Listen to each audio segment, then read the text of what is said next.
LSU loses to Vanderbilt. The pro football focus grades are in. We'll discuss Locked on LSU. Here we go.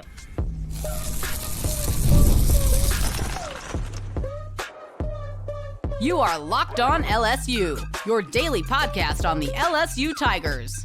Part of the Locked On Podcast Network, your team every day.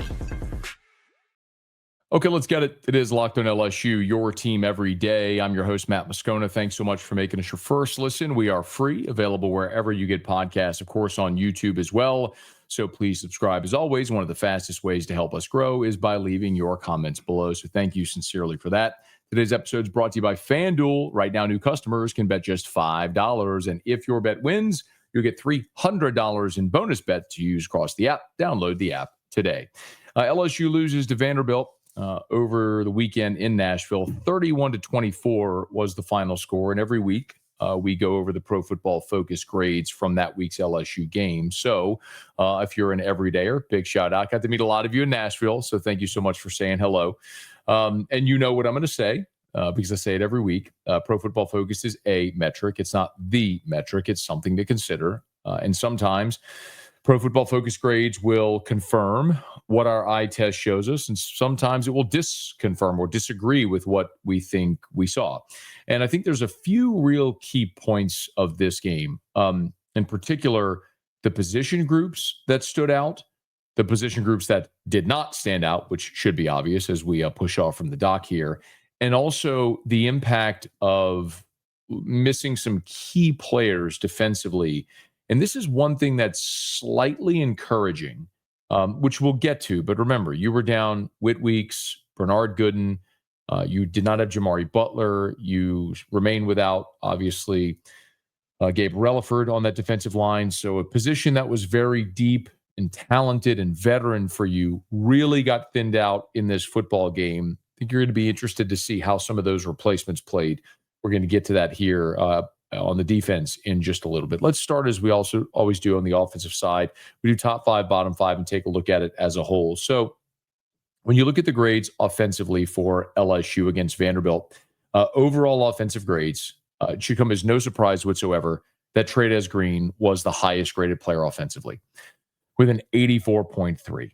His run blocking grade was a 55.3, but that continues to improve from what he was a season ago. Garrett Nussmeier was number 2, followed by your 2 running backs, Juwan Johnson and Harlem Berry, and then the ever steady and consistent Braylon Moore, who in a year that's been very bad for your offensive line, Braylon Moore and Josh Thompson have been your 2 most consistent offensive linemen, but Thompson himself had a rough game, which we'll talk about here in just a little bit. But Trey'Dez Green, I think it's worth mentioning and starting with, because Green was awesome against South Carolina, and he effectively turned in a duplicate or better performance than he had a week ago. The 24 catch and run got LSU in the end zone for the first time. He had 75 yards receiving on 5 catches that led LSU. And 64 of his receiving yards, 64 of his 75 came after the catch. There was a beautiful play where LSU threw the ball to him in the left flat. He was hit immediately. He broke that tackle and ended up getting about a 9-yard gain. So you look at Trey'Dez Green and you realize at this point, he is your best offensive player. I don't even know that at this point it's debatable. You've had a lot of guys who have made an impact. Aaron Anderson, before his injury, had been your best receiver. They continue to push the ball to Berrien Brown. As a matter of fact, 4 of the first 6 offensive plays for LSU on Saturday went to Berrien Brown. He caught all 4. And Brown, by the way, had a very nice day. When you look at Berrien Brown's number, he was the 7th highest graded offensive player, and his run blocking grade was an 81.2. So Brown continues to play well for LSU. But Trey'Dez Green is your best player. He's a mismatch against everyone you play. A week ago, he had 11 targets. It's a real security blanket for Garrett Nussmeier, and they have to continue to push Trey'Dez Green the football, because in an offense that's struggling, and especially in the quick game, whenever Trey'Dez Green has shown the ability to get you yards after the catch, you've got to find number 14 even more. For an offense that continues to struggle to score, And for Garrett Nussmeier, who continues to be pummeled darn near every time he drops back, you got to affect the quick passing game and get the ball to someone who can get you yards after the catch. Clearly, that continues to be Trey'Dez Green. Another great day for Green as he continues to ascend. Speaking of Nussmeier, he was your second highest graded player with a 76.2. Remember, a week ago against South Carolina, Nuss graded out at a 67.5, and against Ole Miss, he was at a 58.4. So this was his best outing in a couple of weeks. It was an outing where you had to have a really good performance by your quarterback, and you did. He protected the football, didn't put it in harm's way, didn't turn it over, made good decisions. He was just pummeled the entire day. When you look at Vanderbilt defensively in this football game, Vanderbilt sacked Nussmeier twice. They had 5 TFLs, 5 pass breakups, and 4 quarterback hurries. When you look at the grades from Pro Football Focus for Vanderbilt in this football game defensively, Vanderbilt's defense was credited with 9 quarterback hits, 9 quarterback hurries. That's the type of thing that, you just... it's stating the obvious, but you just can't have that happen. And it's the reason why Nussmeier has struggled this year at times to match the productivity of a year ago. I know we have had this conversation a ton about Garrett Nussmeier and his injury, the oblique, the arm, whatever it is. The bottom line is Garrett Nussmeier has been efficient, but you have not been able to be effective offensively because your offensive line continues to struggle. And Garrett Nussmeier is under duress, and he's getting hit, and he's having to force the ball or try to make things happen and not finish drives. And that is all rooted in the offensive line. We're going to get to the offensive line here in just a quick second. But, I mentioned Braylon Moore there, 5th. When you're looking at your top 5 for the day, Harlem Berry is another one I think we have to highlight. So Juwan Johnson had 12 snaps. Harlem Berry had 18. And one of the things that maybe is a bit disappointing coming out of this game is Brian Kelly said they're 25-5 when your running backs have had 15 carries.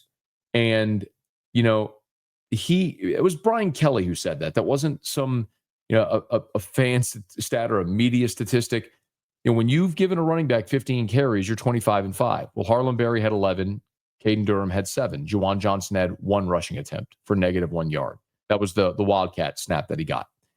You didn't have a running back get 15 carries, even on a day where Harlem Berry was very effective. I mean, he averaged 5 yards a carry, and his long was 10. So he was consistently getting you yardage, positive yardage, and you still didn't ride him the way you would have liked to. But it was encouraging to see, and I can't help but think back to the Ole Miss loss where, we've talked about this statistic ad nauseum, but, in the first half, your running backs had 2 rushing attempts. There were only 2 times in the entire game where you ran the ball on consecutive plays against Ole Miss. You threw it 34 times. You ran it 22. There was a great imbalance of run pass in that Ole Miss game, and this would cost you. And you didn't have Caden Durham. I can't help but think what might it have looked like if you had given Harlem Berry 12, 15 carries in that game. Could it have looked different? Of course, Juwan Johnson a week ago fumbled at the goal line against South Carolina. Maybe Harlem Berry right now is emerging as the guy. Durham looked hobbled. He left early in the game, hobbled off the field. He did return later, but was ineffective. Maybe this is the time where the freshman 5-star starts to emerge and prove that he warrants more touches, and it certainly looked like it. And when you go to the bottom of the PFF grades, your bottom 5, your lowest graded player offensively was Bauer Sharp, in large part because his run blocking grade was a 36. The second lowest graded player was Nick Anderson. His run blocking grade was a 30. His overall grade was a 46. Your third lowest player was DJ Chester, your left tackle. Your fourth lowest graded player was Weston Davis, your right tackle. Your fifth lowest graded player was Tyree Adams, the left tackle, who was not having a great day before he left with injury. And that, therein, kind of tells the story. And that's where I want to pick up, because I want to talk about Sharp and Nick Anderson and what that means and how this roster has been built and around this offensive line. We'll do that as we continue here. Locked on LSU, your team every day. The NFL season is here, and FanDuel has an offer you don't want to miss. Right now, new customers can bet just $5 and get $300 in bonus bets if you win. That's right. Pick a bet, put down $5, and if it hits, you'll unlock $300 in bonus bets to use across the app. I love how FanDuel gives me so many ways to play. I've built parlays, I've tried player props, even followed live lines during games. It makes watching football even more exciting when you've got a little something riding on the action. Whether you're a casual fan or you love diving into the stats, FanDuel makes the game day experience so much better. So what are you waiting for? Visit FanDuel.com to download the FanDuel app today to get started. That's FanDuel.com. Today's show is also brought to you by Quo. One of the tools that helps make a huge difference for business owners is Quo, formerly OpenPhone. It's the same great business phone system you've heard me talk about before, just with a new name. And here's why it matters. Every missed call is money left on the table. When every customer conversation counts, you need a phone system that keeps you connected 24/7. Quo is the #1 business phone system that streamlines customer communications. It works right through an app on your phone or your computer, so no more carrying two phones or relying on a landline. And I love how Quo, formerly OpenPhone, lets your team share one number and collaborate on calls and texts like a shared inbox, so no customer gets left hanging.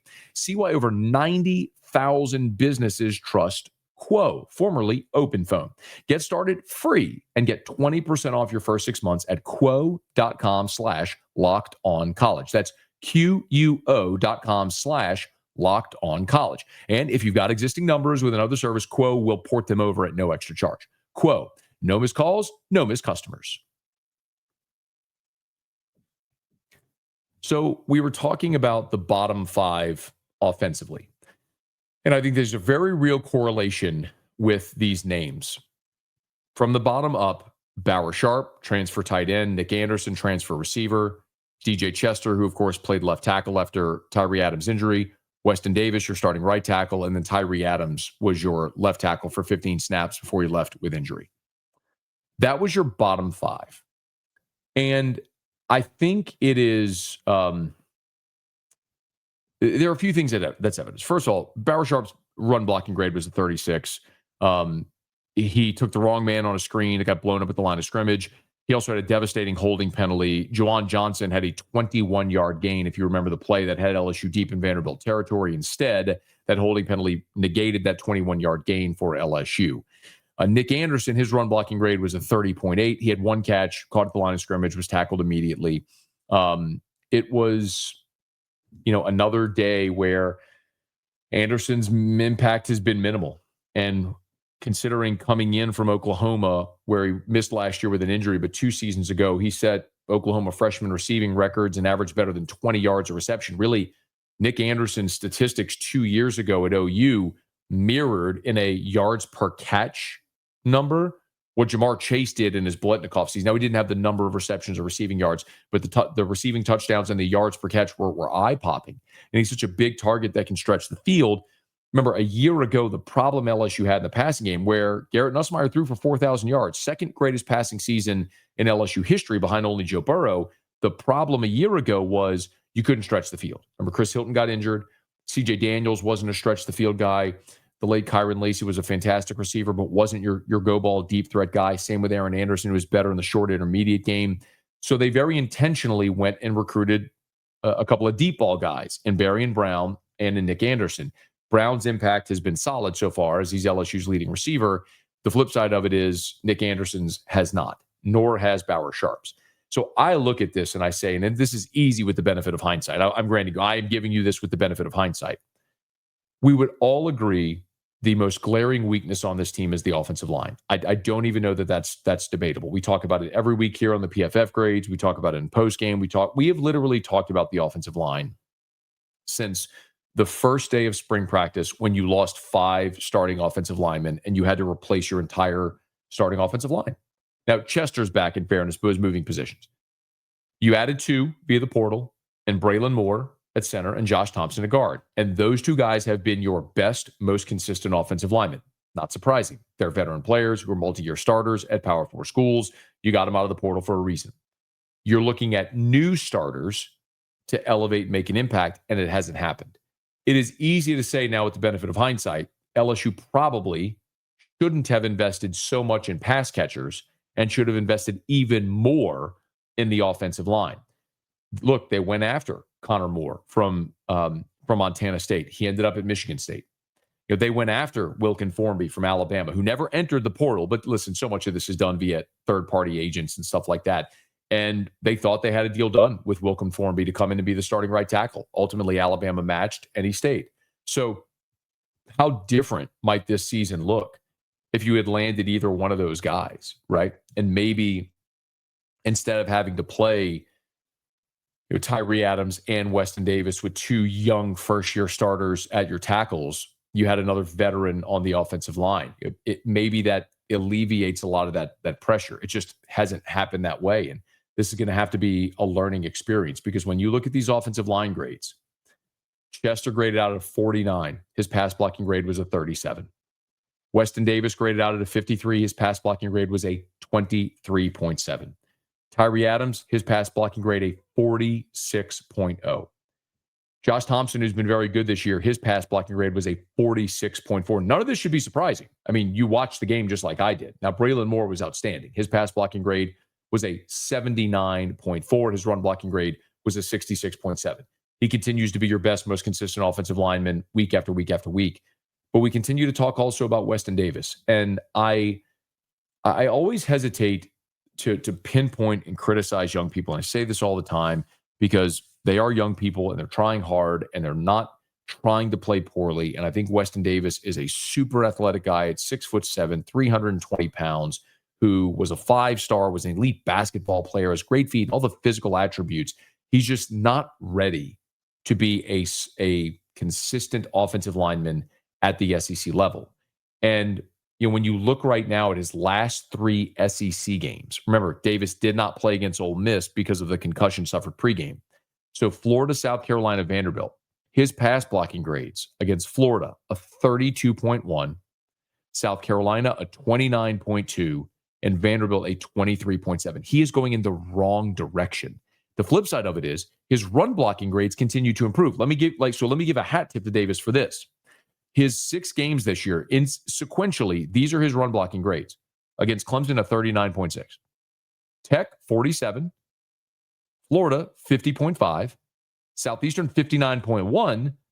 Took a step back last week in South Carolina to 51.4. Then this week, run blocking rate, 67.9. So Davis has seen improvement in the running game, but he continues to devolve in his numbers keep going down every week in the pass blocking grade. And this just continues to be an illustration of what is wrong for this team.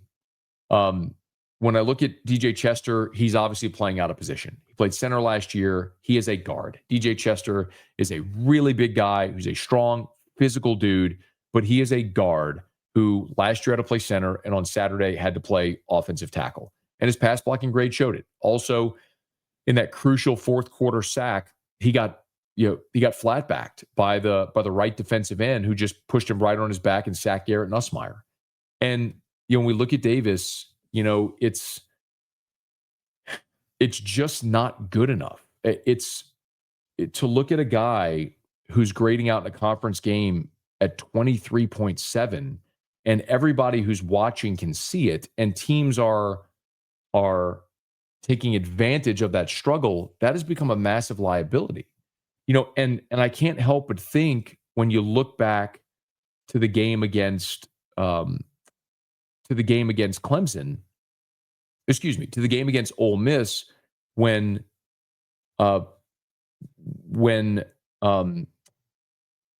Weston Davis didn't play, and we had to see the freshman Karius Kern step in. Against Ole Miss, Kern's pass blocking grade was an 80.3. 80.3. First start in a pinch on the road against Ole Miss, pass blocking grade 80.3. Like, I understand we say it all the time that Pro Football Focus is a metric, not the metric. It's something to consider, but can't we agree that at this point, there's enough of a sample size to say, hey, look, Davis got pulled in the second half against Louisiana Tech. Kern outplayed him when he got the opportunity against Ole Miss. isn't it time to see if somebody else could do a better job than the guy who clearly is not getting it done? It feels like you're at that point. Look, my hope is moving forward after this season, when you're going to lose Thompson.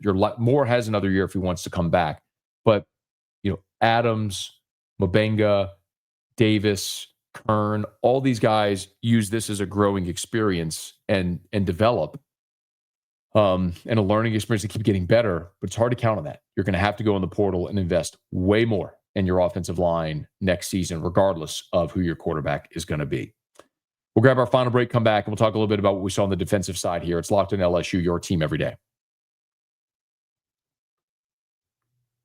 Let's be honest. Most of us can't even name all our financial accounts, let alone what they're worth. Between 401ks, savings, investments, it's easy to lose track. And that can mean leaving money on the table. That's why I started using Monarch, an all-in-one personal finance tool that brings your entire financial life together in one clean, easy-to-use interface on your laptop or your phone. Monarch's visual dashboards and smart tools make it so much easier to understand where your money's going and how to make it work harder for you. Don't let financial opportunities slip through the cracks. Use code LOCKEDONCollege at monarch.com for 50% off your first year. That's monarch.com, code LOCKEDONCollege for half off your first year. The big story going into the Vanderbilt game, of course, for LSU defensively were all of the players they were missing. No Whit Weeks, no Bernard Gooden, no Jimari Butler. Obviously, you're without Gabriel Reliford with the season-ending injury. You look at a defensive front that was supposed to be LSU's strength. You were rotating 5 defensive tackles, 4 really good defensive ends. Whit Weeks was arguably your best defensive player at the start of this season. And you go into this game against a team that was going to try to run the ball, control the clock, be really effective on first and second down, and make third down manageable. It's what Brian Kelly said all week long. The key to this game was winning first and second down to keep Vanderbilt out of third and manageable. Well, LSU by and large did a pretty good job. Vanderbilt was 6 of 13 on third down. Remember, they convert nearly 60% on third down. It's second in the country. They were under 50%. They were 6 of 13. They did go 2 of 3 on fourth down. And a couple of those third down conversions were third and long. They converted a 3rd and 8. You did your job largely on first and second down, but you lost contained too much. And that's really reflected here in these grades as well. If you look at let's start at the top, though. When you look at the top against Vanderbilt, Mansoor Delane, DJ Pickett, Devon Keys, Jacobian Guillory, Dom McKinley. The thing that I think is most encouraging there, and I understand this is where you can look and say, well, it wasn't a great day defensively for LSU, and you were missing some key players. Well, to see Devon Keys, your 3rd highest graded player, with an 81.8 tackling grade, replacing Whit Weeks was awesome. And it was a day where he was a very productive player. Mansoor Delane continues to be your best player. He graded out a 72.5. They targeted him twice. There was only 1 reception against him. Mansoor Delane last week was mocked 13th overall in a mock draft. He has been your best player defensively. His coverage grade was a 77.9. He missed 1 tackle, which is the only reason that his number wasn't higher. But Mansoor Delane continues to be absolutely outstanding. And I was really encouraged seeing DJ Pickett next on that list. 5th overall, offense or defense, but 3rd on the defensive side of the ball. I'm sorry, 2nd on the defensive side of the ball. Pickett played a really good game. His tackling grade was a 78.5. Remember, he's known as a coverage guy, but had a really good tackling grade. He was only targeted twice, allowed 1 catch for 5 yards. He continues to improve and get better and better, and you can see why he was a 5-star and the number 1 cornerback in the country and continues to live up to it. When you look at the bottom 5 defensively, C.J. Jackson, who played 3 snaps, but then Harold Perkins with 69 snaps, was among qualifying players your lowest graded. Then Deshaun Spears, Tamarcus Cooley, Jack Piber, and West Weeks, PJ Woodland as you go bottom to the top. And Perkins is the one that really stands out, an overall grade of a 41.4. And you watch the game just like I did, and you can understand why. It was Perkins taking bad angles on the quarterback and the running back, losing contain, missing tackles, and his coverage score was a 38.4 in the game, was Harold Perkins.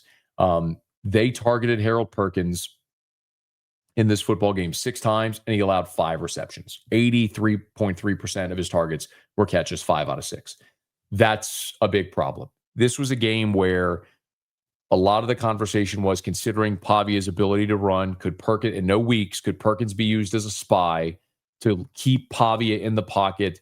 And they did use him in that respect. And time and again, Perkins got over aggressive, ran past Diego Pavia, took bad angles, and they were able to break plays as a result of it.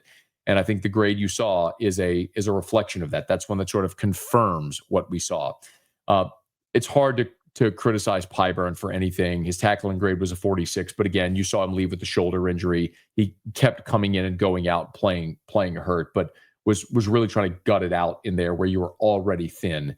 So that's disappointing. But major hat tip to Jacoby and Guillory and Dom McKinley. Those two guys I thought were outstanding on the interior. Guillory graded out as 67. McKinley is 65.9. Their tackling grades were both above 70, almost identical. That was, and by the way,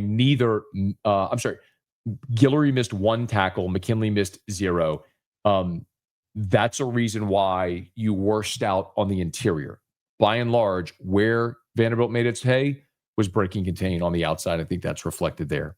We'll see if the Tigers can get healthy before they welcome in Texas A&M this weekend, but that's a look at your Pro Football Focus grades for the Tigers' 31-24 loss to Vanderbilt.